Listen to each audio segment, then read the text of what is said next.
LFC Daytrippers, brought to you by bookmakers.com.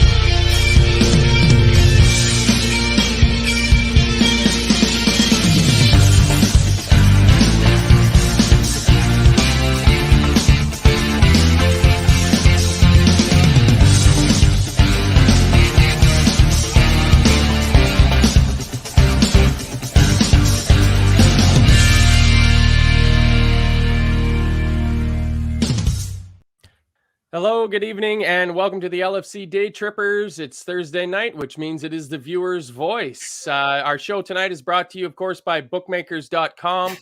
If you choose to gamble on sports, we got a little Bruno action there from Jonathon. I like it. That's exactly what I was doing. Shout out to the great show last night. Thanks for the folks that called in also on that first try, and it sounds like everybody appreciated it. So I think Gav might be persuaded to do that again. But yeah, if you're into the gambling and you want to get the best odds on whatever sport you're gambling on, head on over to bookmakers.com. And also make sure to check out Gav doing his weekly show on there. I gave it a bit of listen there the other day at work, and he's the boss man even over on somebody else's channel as well too. So that's good to see. But it's interesting to get some other fans' takes on things. So joined tonight by Eoin, Jonathon, and Ron. Eoin, how you doing? Good. How are you, Matt? Yeah, I can't complain. It's a pretty fun little game that was on here that just finished up, the 4-2 City coming back to beat Spurs. So yeah. Classic Spurs, isn't it? Yep, very much Spurs doing Spurs things. And Jonathon, you I have to say, we were all too optimistic last week on the show. You said we'd lose, but we didn't lose your way. We lost even worse. Yeah, the old pessimism streak came through and was correct. So we'll see what the prediction is at the end of tonight if we do one again. Of course. Why not? Predictions are free, right? Exactly. Yeah. And Ron, how are things with you? Pretty good. Now that I've had a chance to get what happened last week out of my head, so pretty good. Yeah. I mean, I guess you guys don't really get a chance, and I haven't had a chance to say it either. What go around the table? What'd you guys think of the Wolves game, Eoin? Yeah, it was good to get the win, and stop the rot. Performance I thought was quite good. What I get out of it the most is that I think hopefully it'll give Klopp a decision to make regarding, does he change up does he stop picking players who aren't performing and give these guys a go? Maybe not this weekend, but probably in the future games. So hopefully, it gives him a selection headache, the performance of some of the players that went in there. Yeah, no doubt. Jonathon, you see the green shoots of recovery from that Wolves game? Well, yeah, I've been calling out for us to grind out a win and keep a clean sheet for a few weeks now. So that's exactly what we did. So can't have too many complaints in that. I'd like to see a bit more of that between now and the end of the season. I don't think we're going to be able to play flamboyant attack and high energy football. So I just want us to be more compact, make ourselves hard to beat. So from that point of view, definitely, yeah, very happy with it. And of course, there was standout performances from certain individuals as well, which now gives Klopp a decision going into Saturday. As Eoin said, I don't think he's going to make. I think he's going to revert to type on Saturday, unfortunately. Well, there's your pessimistic streak coming back through. And Ron, you like what you saw from the kids against Wolves? I did. The thing I liked the most about the entire performance is it looked like finally seems like for I don't know how long, we actually had as much, if not more, energy than the team we were playing against. So yeah, that just stood out to me so much. So I was really happy to see that. Yeah, legs, effort, and drive. All those things work good. I'll stick with you on this one, Ron. How do you think we're going to use the kids going forward? Like that was a pretty young team for us. We've got, typically over the last year or so, we've had one of the older starting 11s in the Premier League, and that one we put out against Wolves with Fabio and Harvey and Bajcetic in there. That's a pretty young team we put out. I mean, how do you think Klopp will use them, and how would you use the kids going forward? It's tough. I want to say use them a lot more than I think Klopp is likely going to. But if anything, I thought so far in Bajcetic's performances, he looks like a young guy who can at the very least do a job in midfield. Might not be. I think he showed enough where it's worth finding. It's worth investing to find out what his level is. Can he really hang week in, week out in a Premier League midfield? I think it looks like so far there's nothing to say that he can't. Obviously, Klopp will know better than us, but I think at this point, I'm not saying start him, but if we need minutes, we need legs, we need a change of pace, we need some energy in our midfield in a particular game scenario. He's worth a shout. Yeah, I mean, he didn't look fantastic up against Man City's midfield in the League Cup, but there's a fair number of seasoned professionals that would have to hold their hands up and cop to that same accusation as well too. Like he was really nipping into the tackles quite well. What'd you think about Fabio Carvalho?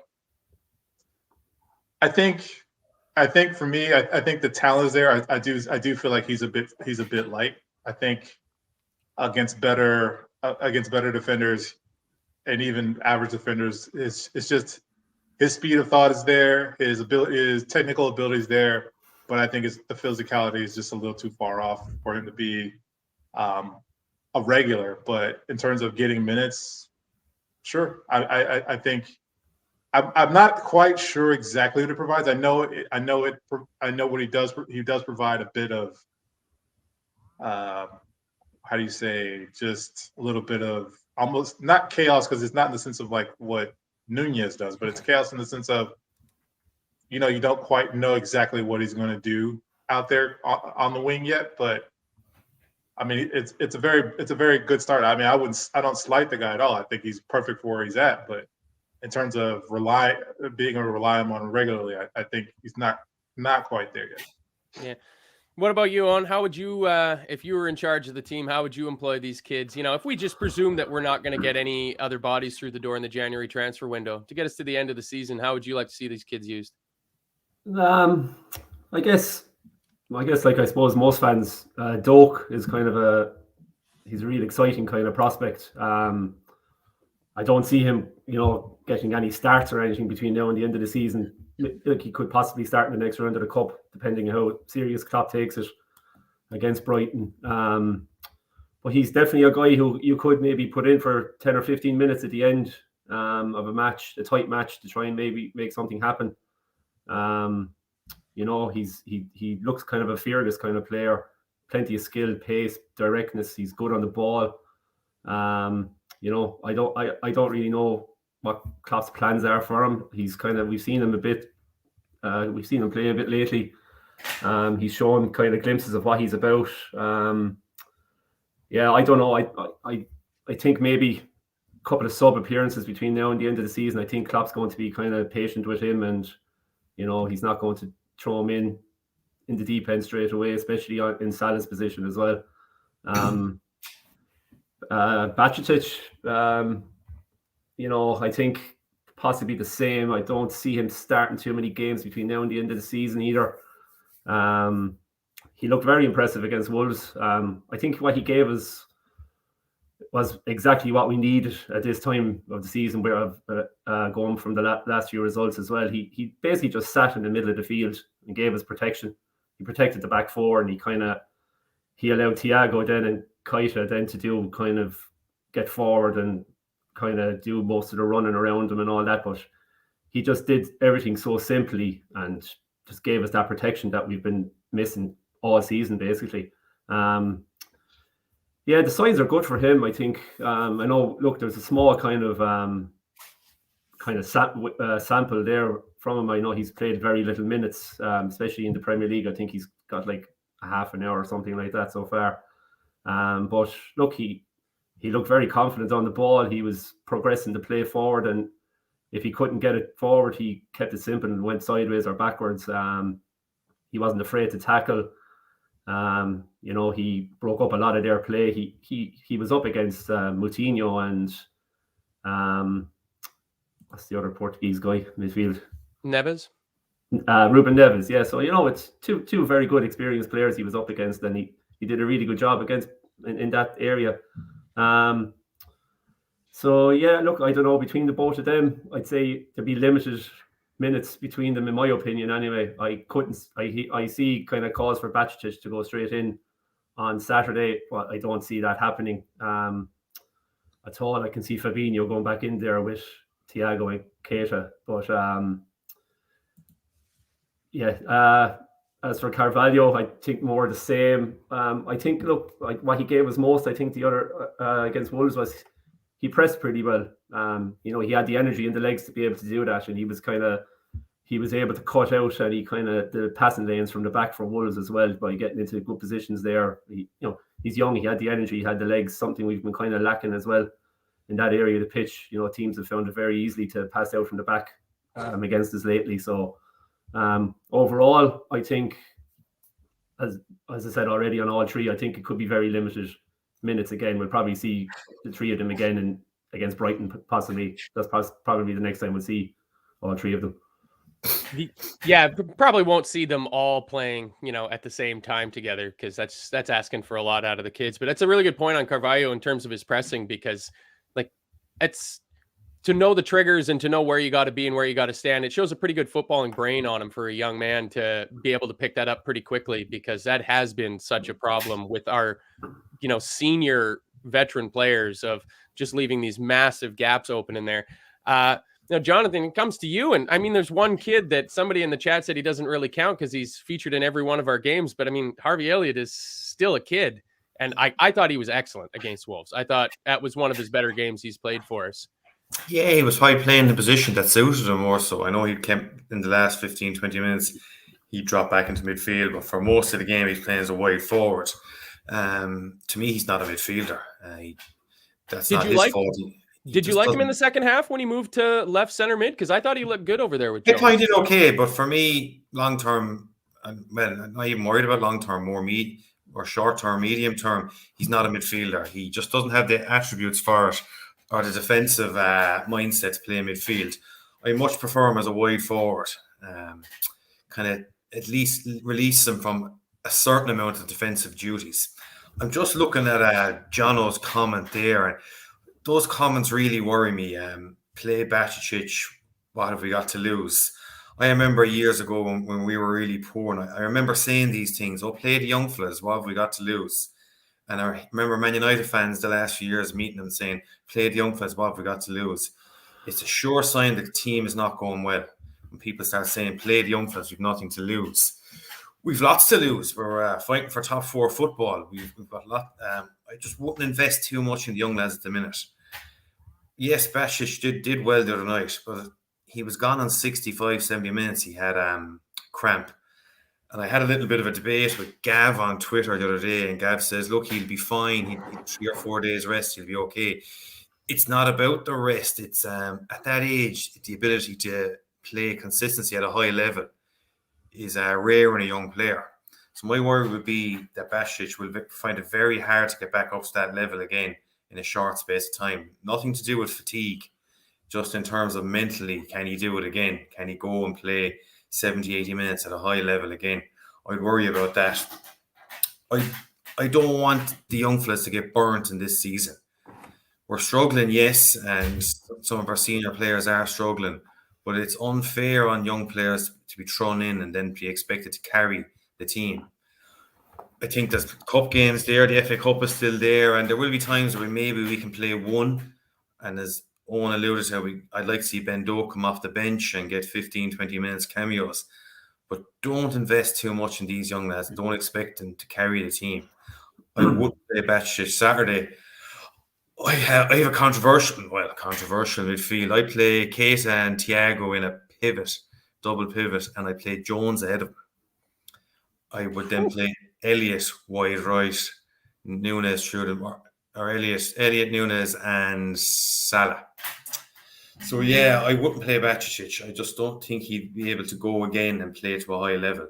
That's not a reflection on him as a player, but short term, I don't think he'll be able to. No, he could prove me wrong, and he could start Saturday and he could have a blinder. I'm delighted with that, but I'd just be worried we're putting too much emphasis on young lads and too much pressure on them. Yeah, and especially in the middle of the park. Like, it's one thing to throw on a player like Ben Doak, that's playing a winger, like you see Garnacho doing for United, or even what's his Rico Lewis that played Rico for Lewis, City. yeah. It's to put a player in the middle of the park. And I was kind of thinking, like, which teams have a real young player kind of anchoring their midfield? And I was thinking, like, well, Onana for Everton is one I can think of. Lavia with Southampton. Yeah, Caicedo. I mean, that goes to show how good Caicedo is. But you look at where Southampton and Everton are in the table, and that might be kind of indicative that they've got an 18, 19, 20-year-old kid sitting at the base of their midfield. Like, there's so much that comes from experience of knowing what you're doing in there. Whereas you can just put a kid like Ben Doak on and go, listen, you're playing right wing. You're fast as all hell. Get up and down there. But I like that you brought up the notion of switching to a 4-2-3-1, because it transitions me lovely into my next topic, and we'll just keep going back around to you again, Ron.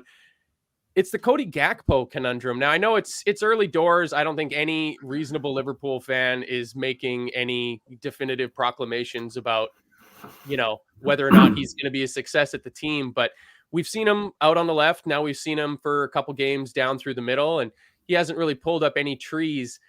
Like, does Gakpo coming into the team and having guys like Fabio Carvalho and Harvey Elliott and a forward like Darwin Nunez, are we going to see a transition to a different formation, or do you see him being able to fit into the 4-3-3 Liverpool that we are accustomed to thinking of from the last 5 years?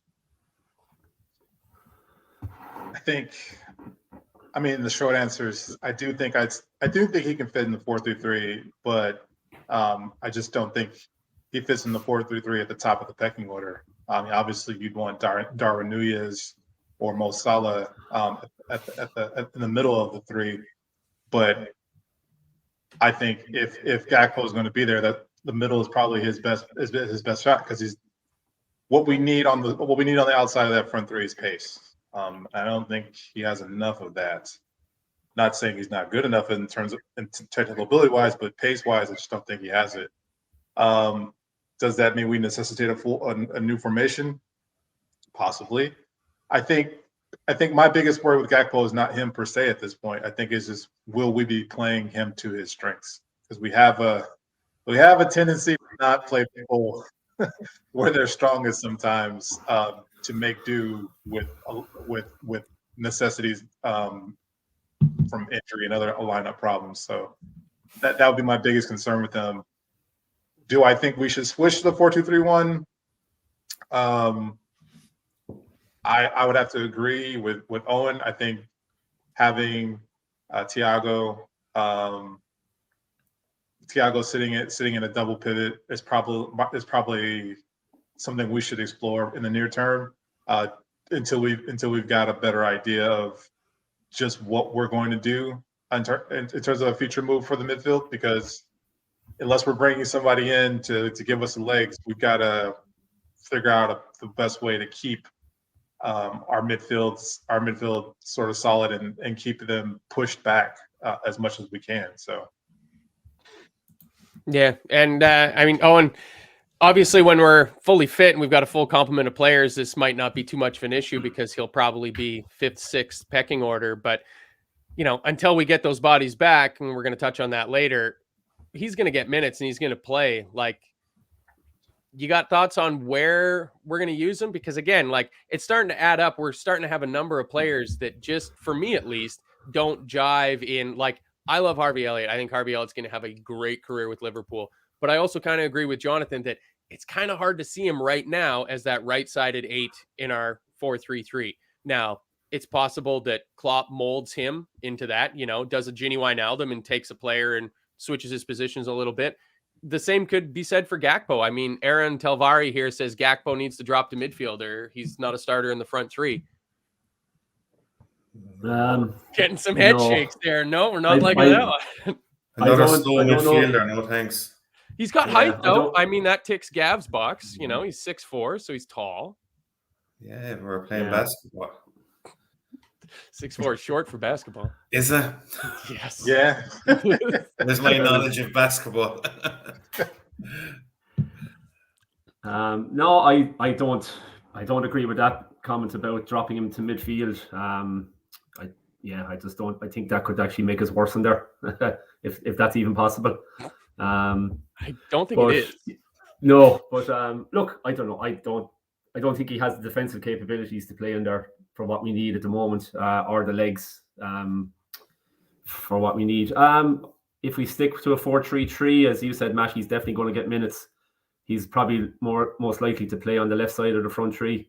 I think that's kind of a more natural position for him. I think in the front line from what I've seen or what I read about him from his time with PSV and even with Holland. I know he kind of played through the middle of Holland in the World Cup, and he was impressive in the World Cup. You know, everyone kind of stood up and took notice of him from his performances in the group stage, especially in the World Cup. Going forward, look, as Ron was saying, as we were all saying, it looks like we might be evolving towards a 4-2-3-1 with the signing of Gakpo. In my eyes, I think he may long-term be a Firmino replacement.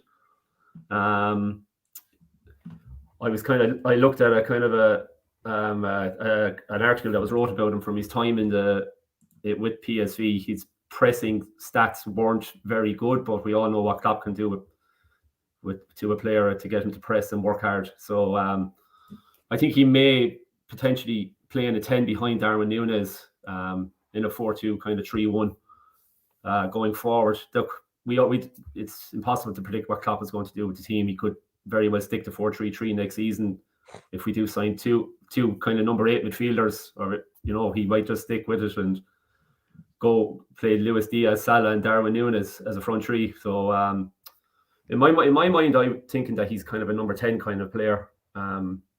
Sits in behind the front man, and kind of if Klopp can kind of get him to press better and work harder, he could be that kind of Firmino kind of replacement for me. Yeah, I mean that's an idea, because if we're going to continue playing the way that we've played, Bobby Firmino is so central to that. Like the role of Firmino's played outside of scoring goals and setting up goals, just in leading the press and being the brain basically on the pitch at the very top end, defending from the front. It's something that I don't think we've replaced yet. We've replaced bodies wise in terms of getting newer forwards in and younger forwards in, but just nobody yet really seems to have that. I mean, maybe Diogo Jota a little bit, but Yeah, he's the closest. Yeah, who knows if his I think a lot of people are forgetting about Jota at the moment. He's kind of gone out of everyone's minds, I'd say, because his availability is not great, and I think with the signing of Gakpo and Darwin coming in, he's kind of a forgotten man at the moment. He's going to be like Luis Diaz to come back as well. Back. Yeah. And what about you, Jonathan? I think you're a big fan of going to 3 at the back. No, wait, that's me. I still wouldn't be against it for certain games. In our current plight, Gakpo, like when the announcement that we signed him, it didn't excite me when I heard his name saying we signed him, and what I've seen so far hasn't excited me either. Now, look, that's not fair on him either. He's only 3 games in. He's come into a kind of bit of a broken team, and he hasn't really played with the same players more than once yet. Like, just looking at my phone there, I was checking PSV's couple of their last fixtures before the breakup for the World Cup, and they played Ajax actually 1-2-1, and he played left in a 4-2-3-1. So maybe that's his best position, or in the 10 possibly. Do we play a 10?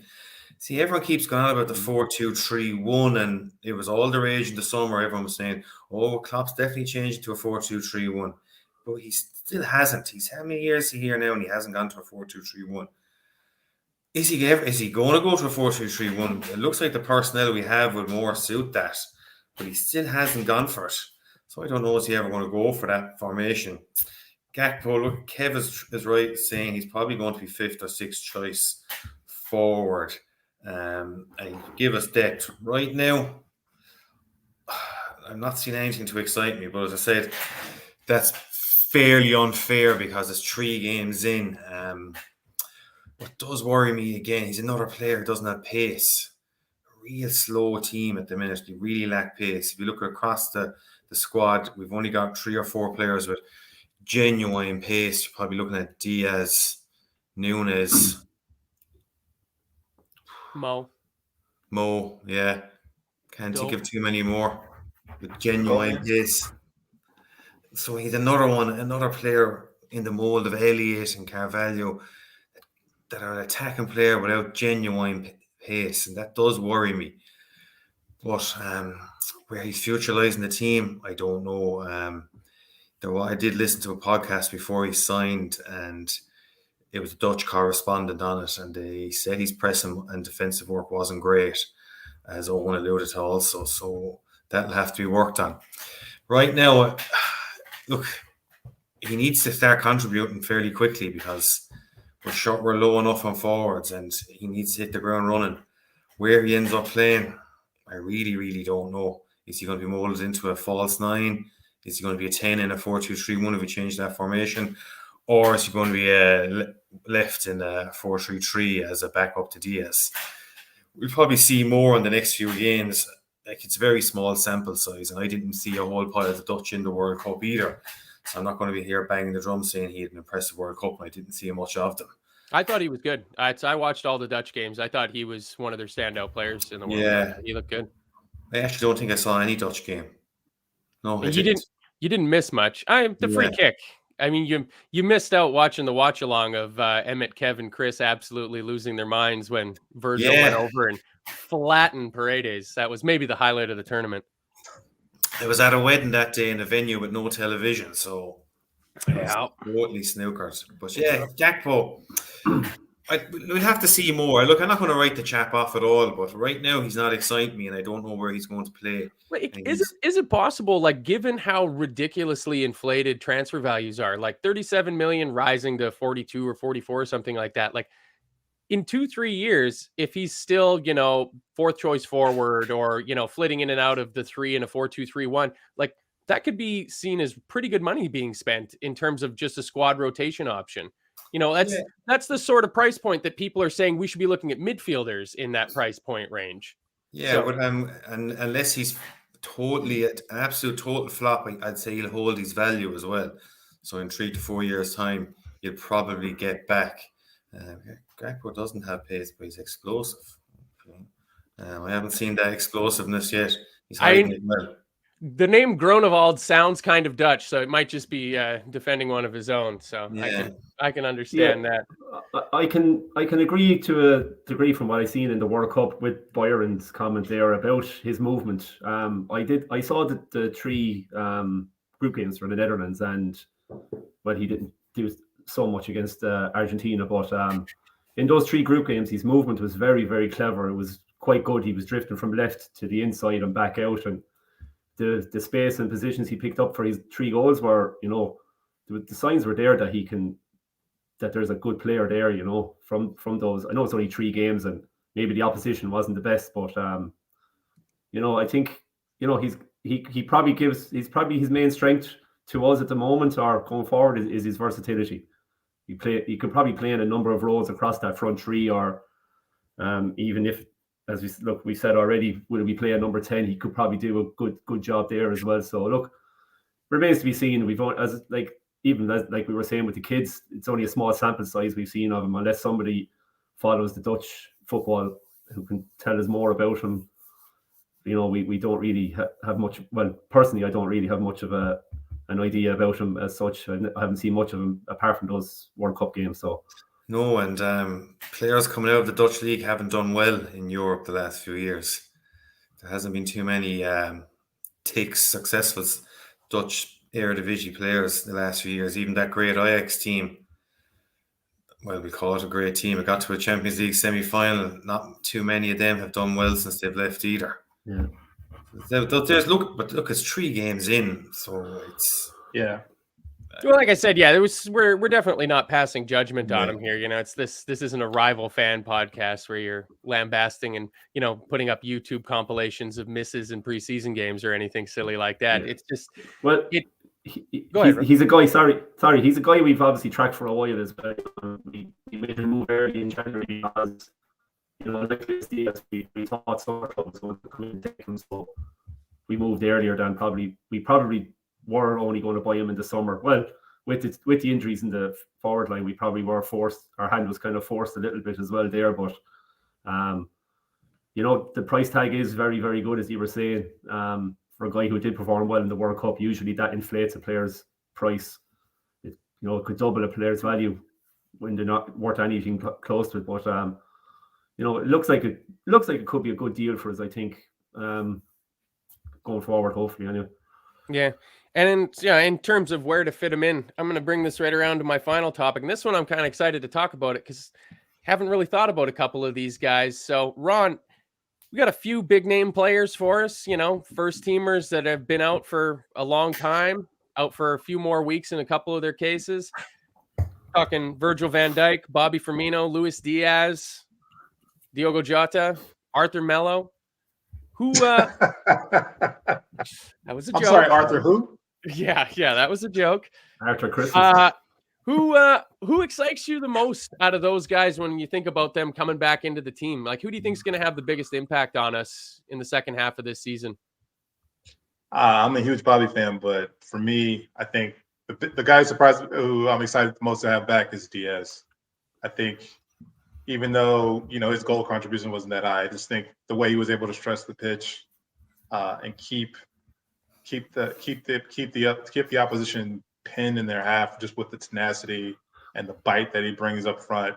I think it's gonna be huge to have him back. I think it's been I know we haven't had him for so long that you kind of don't have a reference point to what we're actually missing, but man, it's gonna be huge having him back. Yeah, that electric pace. What about you, On? Yeah, you have to agree with Ron. Diaz is the one that you know, just literally can't wait for him to come back. I think the injury during the World Cup was like, you know, it was actually demoralizing to hear it because, you know, he offers us that pace and directness, and, you know, he was starting to get a couple of goals in his game before the injury. I just remember that game against Napoli away, especially. He was literally the only one who took the fight to Napoli that night, and, you know, I just could see him improving and even getting better and better this season with, you know, more games. And you know, just I think, you know, you could say about Virgil with him getting a bit of a break now with this injury, and, you know, you kind of hope to see him coming back refreshed and maybe getting back to somewhere near how good he was. I think, you know, that's probably a little bit doubtful now, but even if he can get back to 80, 85, 90% of what he was, he's still a very, very good player at that level. But yeah, I have to agree with Ron. Diaz is the one for me as well. I think if he didn't get that injury back in December, we could be in a different position than where we are. You gonna make it a three of a kind there, Jonathan? You on board with the Diaz? No, I don't think we're going to see the best of Diaz this season when he comes back. I think when's he's due back? March, is it? Yeah, I saw a video of him doing some inside training work and stuff like that. But I mean, who knows what the hell that means? So if Liverpool say March, you're looking at April then. You are the most negative man in the world. Yeah. So no, I don't think we're going to see the best of Diaz. I don't think he'll be back in time to get his full fitness and full sharpness up. I'm actually looking forward to seeing Jota back. It's a big 3 or 4 months for Jota. He has to stay fit now and prove himself. And he actually played really well in the City game prior. Did he get injured in that game? Wasn't it? Yes. Was that game he got injured in? I thought he was really good that day. Oh, could have been Arsenal. Yeah. He brought a lot of energy to the team, and his pressing was really good that day, and he got through a huge amount of work. So I'm actually looking forward to seeing Jota back, and I think it's a big 3 months for Jota. He needs to start proving his fitness now. He needs to stay fit between now and the end of the season. What's the current injury? Is it a calf injury that he's sustained?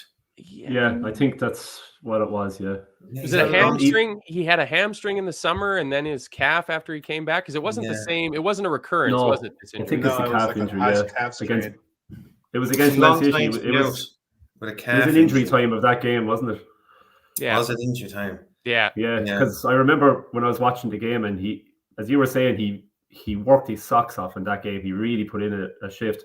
And with 5 minutes to go, he was out on his feet. He was dead. Now, I can't remember, did we have any subs left at that stage? We probably didn't, but I was crying at the telly to get him off the pitch because he was like a prime candidate to get an injury because his legs were just completely gone, but yet he was still chasing everything down and winning tackles. And I was thinking he's going to get injured the next couple of minutes if they don't get him off. And of course he did. So, and we haven't seen him since, unfortunately.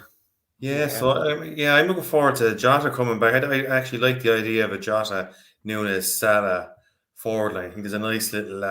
How do you play him? Who plays in the middle? Jota plays left, Nunes in the middle, and Salah right. Yeah, I like that. And it's two good options of two good headers of the ball as well in Jota and Nunes, so we can make use of Trent and Robertson's crossing. So yeah, I'm actually looking forward to Jota coming back, and hopefully he can hit the ground running. He's due an old goal. He hasn't scored in over 20 games. I think someone might clarify that for us in the chat. So yeah, I think Jota back, and we need Van Dijk back as well. I think gives us more options at centre back, and Matip is struggling. So I'd like to see. I'd like to get a good run of 10, 15 games of Konate and Van Dijk at the back. I think would make a huge difference to the team. Make us a lot more solid. So yeah, looking at Jota and Van Dijk. Obviously Diaz is the obvious one, but sorry to burst your bubble, lads. I don't know if we're going to see much of him this season. Hopefully he'll be back for the Champions League final. Yeah, hopefully I'm wrong, and hopefully he's, because obviously Diaz, Nunes and Salah, it's as good a front three as anything in the league. So yeah, but hopefully get Diaz back. Yeah, the one nice thing, like if we don't see the best out of Diaz, or if the team is careful with him coming back, is at least the one thing he brings, that like electricity, the pace.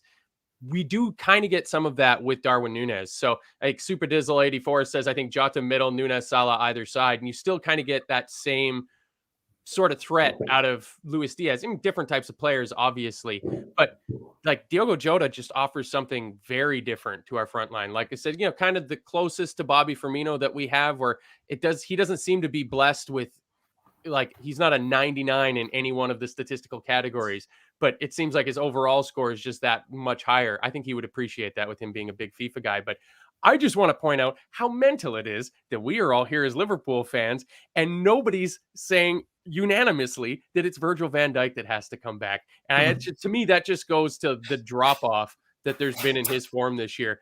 It's a reflection of his season so far. Yeah, we don't have a calendar crossing off the days until Virgil comes back into the team. Like, it's absolutely mental. And it's something that in the Telegram, going back and forth with a few people today, of like, the team can't plan for the drop off that we've seen in Fabinho and Henderson. We were talking specifically about midfield, but also in Van Dijk, like going from being unquestionably the number one premier center half in the entirety of world football to being 80% of that, 75% of that. Yeah. Like it's really throwing a spanner into the works for us. There's another name that I didn't even include in this list that I'm just going to throw in my 2 cents for is I think there's minutes to be played for Curtis Jones if he can get himself back fit. Definitely. I think it's big. Like you said with Jota, like, starting to develop a bit of a habit of being slightly injury prone. Like he needs to take the bull by the horns because the career is there for him. Like he's club grown, homegrown, scout born. Like it's getting to be, I don't want to say it's now or never, because I think the homegrown, club grown part of it for the UEFA requirements and the Premier League requirements means that he'll stay at the team until there's another club grown midfielder to replace him. So that might be Tyler Morton in 2 years.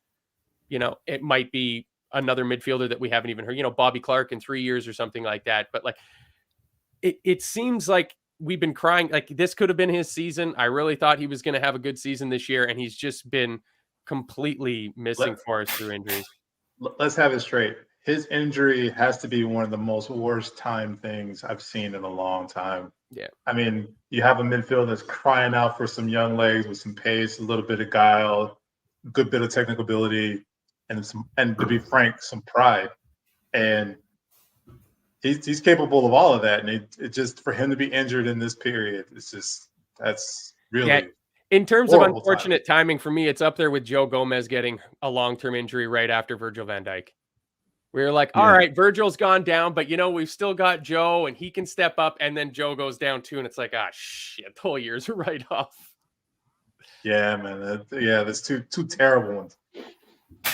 Yeah. You'd hope Jones wouldn't go down the road where Gomez has, where his form has just completely disappeared. He's not even a shadow of the player he was. So you'd hope Jones can come back from the injury problems he's had. Like the eye injury was a complete freak of an injury as well.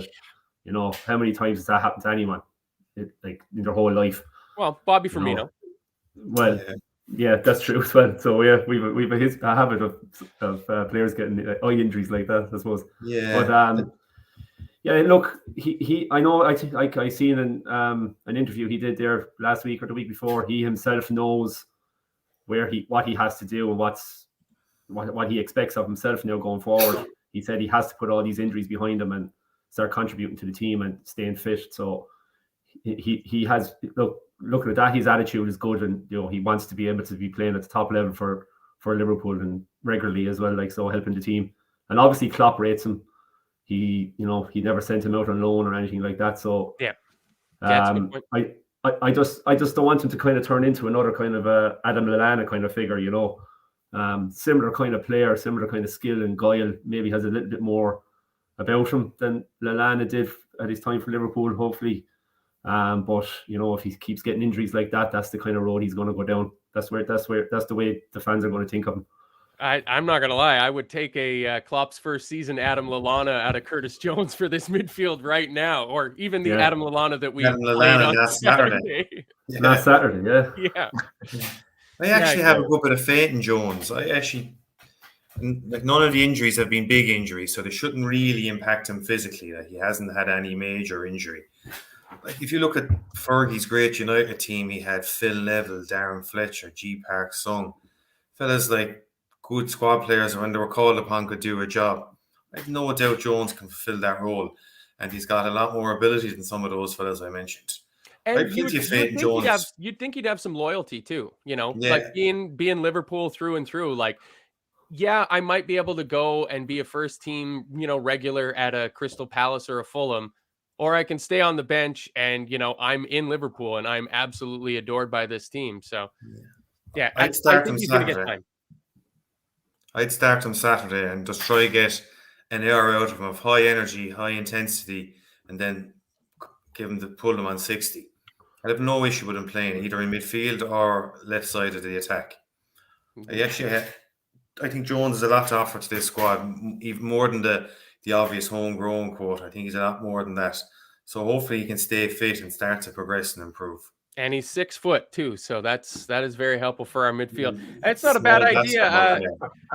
Ron, you got an 11 you want to throw out for what do you think we're going to field against Chelsea? Jonathon gave his, which I think might be the only one on the internet that you might have picked a unique 11 with Jones in a 10. Yeah, it's not going to happen. Yeah, that would be really unique. I'm thinking Robertson, Konate with Matip. Trent comes back for me. Thiago, Keita, and I think it would be Fabinho, but it's probably going to be Henderson. And then you'd have the front three is tough. Well, obviously it's Gakpo and Salah, but the third, I'd have to say Elliott. Interesting. What about you, On? Yeah, something similar. Same back four anyway. Allison in goal, not Kelleher, like one of the callers said last night, to bring Kelleher into the team. Hey, look, he's a great goalkeeper and all that, but no, not Ali's number one and will be for a long time, hopefully. So yeah, Trent, Konate, Matip, Robbo left back. I think he'll probably stick to a 4-3-3.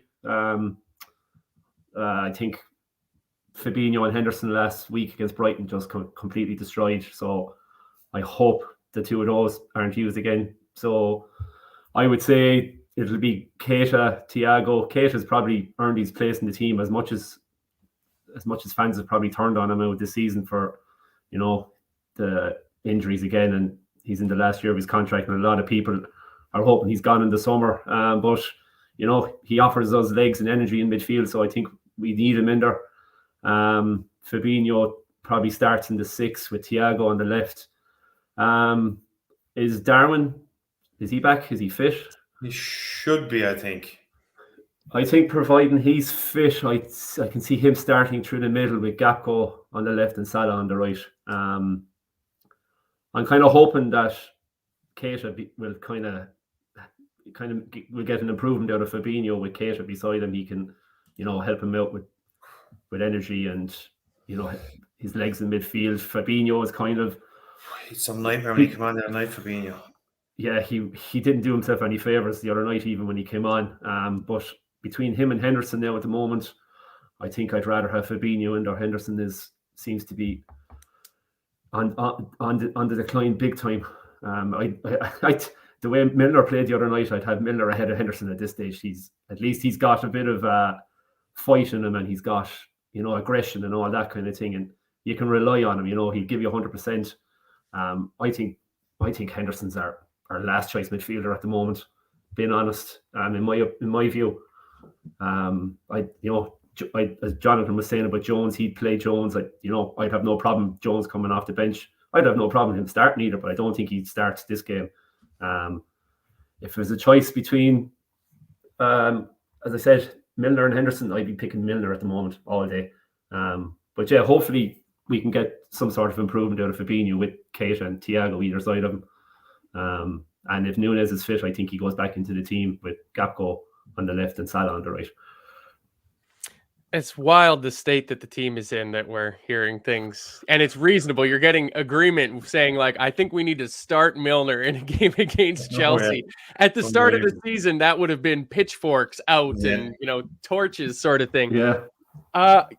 Needs must. I think Gomez is going to keep his spot beside Konate at center half.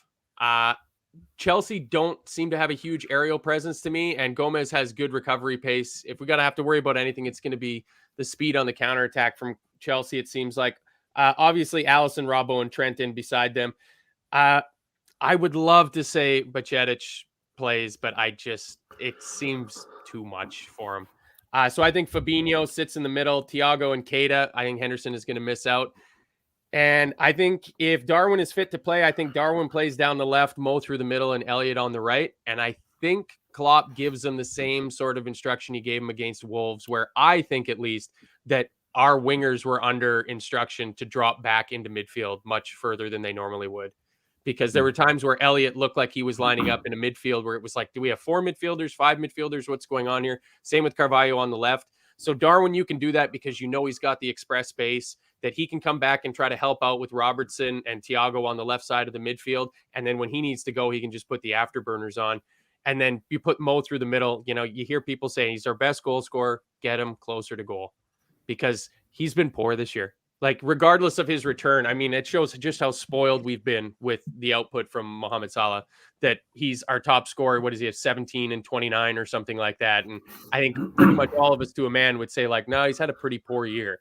So I think just getting him up in the middle of the park caused a little bit of havoc. The Chelsea center halves, they've been playing good this year, but at some point or another, somebody has to get the run on him. Like, I mean, Thiago Silva is my age. I'm in no shape. Yeah, I mean, he's in better shape than me, but like, he ain't quick. So if we can get Mo and Darwin running at Thiago Silva or Koulibaly or whoever they got playing back there, I think we could get some joy out of it. So now the funnest part of the show, let's do some score predictions. Ron, what do you like? And again, if you pick Liverpool to score, you got to tell me your scores. Liverpool 2-1 to Chelsea. My 2 scores are Mo Salah and Harvey Elliott. Owen? I'm going to go for a 2-0 to Liverpool. I like it. I think we'll keep a clean sheet again. Hopefully we'll see some sort of a bit of fight in us again, and get a reaction to the players from midweek. There might be a couple of guys who come back into the team who might have seen that game and think my place isn't guaranteed here anymore. So I need to up my performances. That's my optimistic outlook on it. But 2-0. Salah has a good record against Chelsea, so Mo with 2. Ooh. And wait! Before you go to Jonathan, let me take a shot before I get this dose of hard reality. 3-2. He's going to go for, I'd say. I'm going to go 2-1 to Liverpool. Whoa! Oh, yeah! I think there's a big home performance in us. Konate and Nunes. 2-1. We go 2-0 up, and they'll score on about 70, and we'll be behind the couch for the last 20. But we'll hang on. You got a timestamp. Yeah. Even though my clock doesn't work, as people have alluded to every week, I'm on. Yeah, I think we're going to win this week. I think there's a performance in them. I expect more of the senior players to come back in. I expect Henderson to play. And I expect a performance from him. I think you'll see a fired up Henderson, a fired up Fabinho. I think it's fired up Salah. I think the senior players are going to step up, and I think we're going to win. I mean, I like it. It's for somebody that predicts a loss on Liverpool podcast, for you to say a win, that's pretty much locked in. So head on over to surprised he was even asked back on. Yeah, find the best payout, get your money stumped down on Liverpool to win. It's happening. I think it's going to be bonkers. I think it's going to be 4-3. I think we're going to win 4-3. I don't think I'll be able for that. Yeah, it's crazier things have happened, but I don't think either team's defense is great. So I can see us gifting them, a goal. Hopefully not within the first 5 minutes to put us on the back foot. But I think Mo, Darwin Núñez, Trent, and Konate to score. Just look at Chelsea have only scored 22 goals this season. Well, if anybody can help them with that, it's Liverpool. It's definitely us anyway, yeah. We can get up the averages, no problem. Yeah. Quickly. Well, I like this from Rory Fitzgerald. He agrees with me, and we can just leave it there. But yeah, I just get the strangest feeling that this is going to be one of those ding-dong bonkers games. So it's a big weekend because United could easily be beaten on Sunday at Arsenal. Who are Newcastle playing? Palace, I believe. Nothing easy there. So 12:30 kickoff, we can get 3 points on the board. It puts pressure on teams above us. Yep. I mean, Spurs dropping points, that keeps them kind of within arm's reach. At this point, we just kind of have to take care of business. Like, if we don't take care of our own business, it does not matter what's happening above us and around us in the table. Exactly. Yeah. Exactly. Absolutely. Yeah. We got to get on a run. We got to get a decent, if there's one thing you can say about Arsenal, and it came up in who were they playing the game before? United, maybe? Bet Spurs last weekend. Yeah, where it was the team they were playing had made 60-some changes in the Premier League, and Arsenal had made 14. Yeah, that could catch Arsenal come March, April. It could, but I mean, they have an 11. They have that core of players. They've swapped out Zinchenko and Tomiyasu at left back, and then Gabriel Jesus and Nketiah because of injury. But other than that, that is the exact same. I mean, it's great for fantasy because you know who's playing. It's not like trying to pick Man City players. So it's amazing what can happen when you everybody can stay fit. So yeah. So Jonathan, quick question before we get out of here: you an NFL guy at all? My NFL knowledge, as Owen would tell you, is very brief. All right. Well, we can skip you on this one because I know these other two guys followed a little bit. Jaguars and Chiefs. Who you guys like? Oh, the Chiefs. Yes. Easy win for the Chiefs. Yeah, they're -9 favorites coming into it. Anybody see the Giants beating the Eagles? That's Gav's Giants. Sorry, Gav. No chance. No chance. I think it'll be close. The Giants the Giants could surprise a few there. The Eagles have had a week off, which may or may not go against them. But yeah, you never know. Look, if I had to pick, I probably would go for the Eagles. I'm cheering for Gav's New York Football Giants, so I'm going to say the Giants are going to do it. Bengals against the Bills. I believe that's Ray Dicko's Cincinnati Bengals. Yeah, that could be a real classic game. The Bills last week against Miami. I think the Bengals are going to beat them. Yeah. Really? I just they think can't stay the Bengals forever. Yeah, I just think the way they played against Miami last week, Susanna Hoff play for them. That's the band. I got to go with the Bills winning just because of the close proximity and the number of Bills fans that are in Hamilton, Ontario. That if anybody ever catches me cheering against the Bills, it'd be pilloried in the middle of the town square. And the final game, Cowboys against the Niners. For the love of God, the Cowboys can't win, right? Anybody but the Cowboys. I'm a Niners fan, so the Niners actually have to. I'm going for the Niners, obviously. So yeah, I mean they got the best defense in football too. So yeah, I think they win the Cowboys Super Bowl, like the biggest franchise, are they? Yeah, the Cowboys are the self-anointed biggest franchise. Yeah.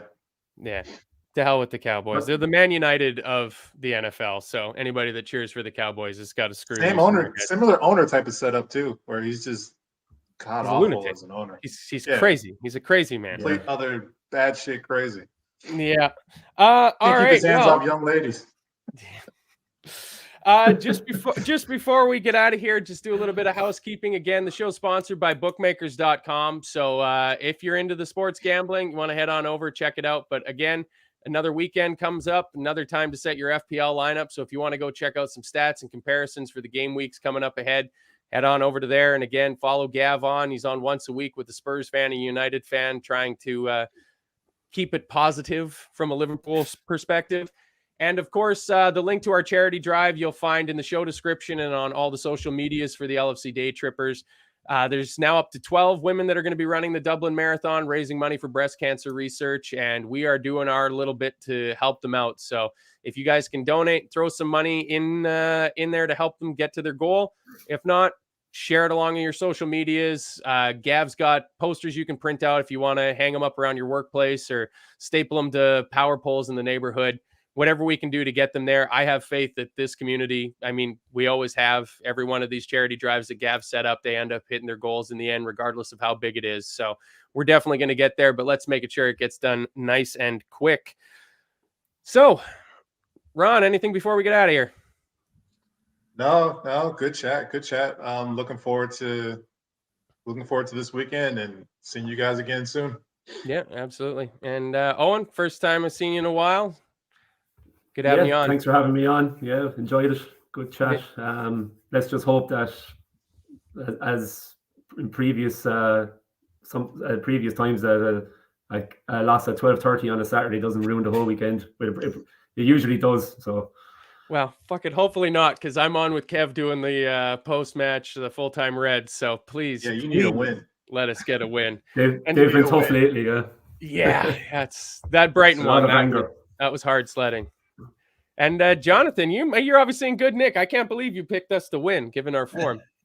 I love it. I think that it's coming. I'm hoping, as Owen said, don't ruin the weekend with a 12:30 kickoff loss. I'm hoping the weekend will be bookended by the shortest title challenge in history when Arsenal beat Man United. Yeah, that came and went pretty quickly.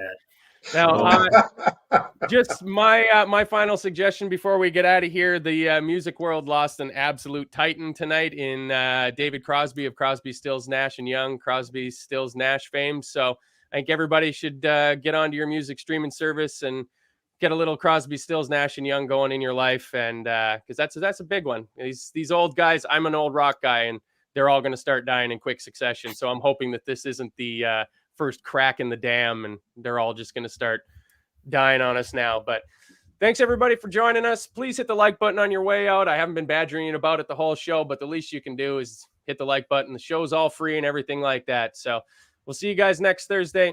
Adios.